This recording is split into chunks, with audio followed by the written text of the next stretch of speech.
Hello students, welcome to R2 education. इस video में हम श्रुति सम भिन्नार्थक शब्द पढ़ने वाले हैं। यहाँ कुछ उदाहरण दिए गए हैं, इसके माध्यम से समझेंगे। हमें स्त्रियों का सम्मान करना चाहिए। इसे कैसे लिखा गया यहाँ पर? हमें स्त्रियों का सम्मान करना चाहिए। ये जो लड़का है वो स्त्रियों बोल रहा है और समान बोल रहा है, लेकिन उसकी मम्मी बताती है कि हमें स्त्रियों का सम्मान करना चाहिए। स्त्रियों, भैया ने भी तो यही कहा था ना माँ। नहीं बेटा, यह सुनने में एक जैसा लगता है, परंतु दोनों के उच्चारण और अर्थ अलग हैं। इनकी माँ इनको समझाती है कि जो श्रुति सम भिन्नार्थक में क्या होता है, ये लड़का ये शब्द का प्रयोग कर रहा है और उसकी मम्मी ये शब्द का प्रयोग करके बताती है। ये दोनों सुनने में समान लगते हैं, एक जैसे लगते हैं, लेकिन दोनों का जो लिखने का ये अक्षर जो है, यहाँ पे ई लिखा है, यहाँ पे आधा स और छोटी की मात्रा लगाया गया। दोनों लिखने में और अक्षरों में असमान होते हैं। दोनों वाक्यों में जो शब्द का प्रयोग किया गया है, वो जो अक्षर रहते हैं वो भी अलग रहते हैं और सुनने में भले वो समान लगता है, लेकिन उन दोनों के अर्थ जो रहते हैं, जो मीनिंग रहता है, वो कैसा रहता है? अलग रहता है, असमान रहता है। आगे पढ़ेंगे, देखेंगे कि श्रुति सम भिन्नार्थक किसे कहते हैं। श्रुति सम अर्थात सुनने में समान। श्रुति सम अर्थात इसका श्रुति सम का मीनिंग क्या है? सुनने में समान, सुनने में एक जैसा लगता है, सुनने में सेम लगता है। और भिन्नार्थक का अर्थ है भिन्न, अलग। भिन्न मतलब अलग, अर्थ रखने वाले। सुनने में समान है, लेकिन जो उसके अर्थ है वो कैसे हैं? अलग है। अतः ऐसे शब्द जो सुनने में समान लगते हैं, परंतु जिनके अर्थ भिन्न। भिन्न का क्या अर्थ है? अलग। भिन्न का मतलब है अलग। सुनने में तो समान लगते हैं, लेकिन उसका जो अर्थ होता है वो कैसा होता है? अलग रहता है। श्रुति सम भिन्नार्थक शब्द कहलाते हैं। श्रुति सम भिन्नार्थक शब्द किसे कहते हैं? जो सुनने में समान लगता है, लेकिन उसका अर्थ कैसा रहता है? अलग रहता है, भिन्न रहता है। इन शब्दों का प्रयोग करते समय उच्चारण एवं वर्तनी की शुद्धता पर अवश्य ध्यान दें।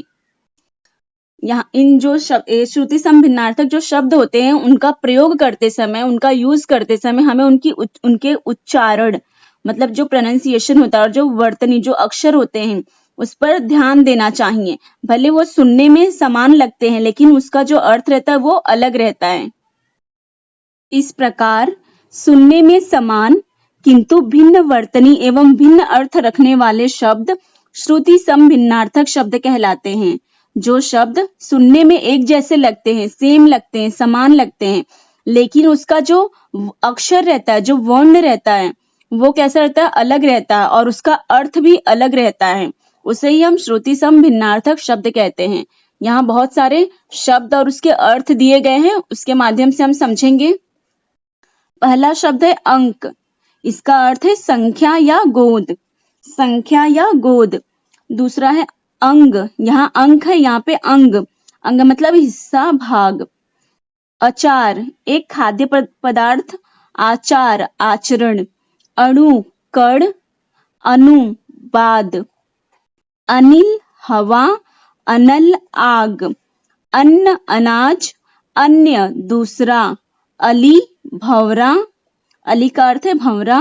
अली, जो बड़ी की मात्रा वाला अली है, उसको सखी, सहेली उसका अर्थ है। अवधि मतलब समय, और अवधि एक भाषा है, एक भाषा का नाम है अवधि। अवलंब, सहारा। अविलंब मतलब शीघ्र, बिना देर किए।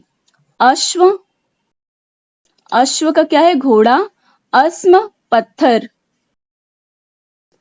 आदि, आरंभ या इत्यादि। और एक आदि मतलब अभ्यस्त। और, तरफ। और, तथा।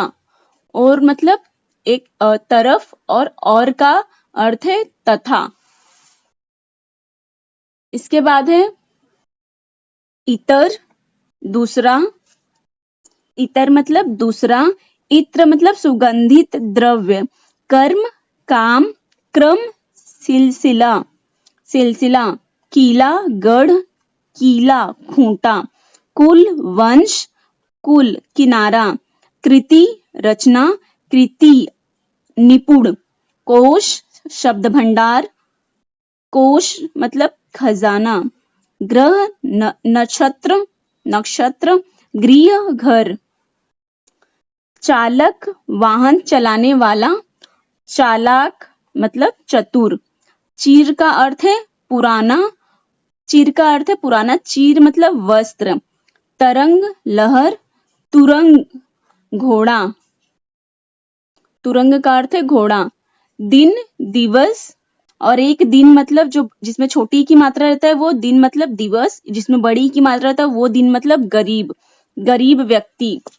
इसके बाद है धनु, धनु का अर्थ है धनुष, धेनु मतलब एक गाय, निधन, मृत्यु, निधन हो जाना मतलब मृत्यु, और निर्धन मतलब गरीब, परिणाम मतलब नतीजा या फल, परिमाण मतलब माप तौल, मूल, जड़, और मूल्य मतलब कीमत, मात्र मतलब केवल, मातृ का अर्थ है माता, मेल मतलब मिलाप, मैल का अर्थ है गंदगी, वदन शब्द का अर्थ है मुख, और बदन शब्द का अर्थ है शरीर, सूर का अर्थ है वीर, सूर का अर्थ है अंधा, शूर का अर्थ है वीर, सूर का अर्थ है अंधा, सील का अर्थ है मसाला पीसने वाला पत्थर, एक पत्थर होता है जिसमें मसाला पीसते हैं, सिलबट्टा बहुत सारे लोग बोलते हैं वो, और एक शील मतलब शालीनता, सूत मतलब बेटा, और एक सूत मतलब धागा, जिसमें छोटा की मात्रा है वो सूत मतलब बेटा, जिसमें बड़ा की मात्रा है वो सूत मतलब धागा, परश मतलब कठोर, पुरुष मतलब नर। स्टूडेंट्स, इस प्रकार इस वीडियो में हमने पढ़ा कि जो शब्द सुनने में समान लगते हैं, सुनने में सेम लगते हैं, एक जैसे लगते हैं, लेकिन उनके अर्थ भिन्न होते हैं, उसे ही श्रुति सम भिन्नार्थक शब्द कहते हैं। वीडियो अच्छी लगी तो लाइक सब्सक्राइब करें।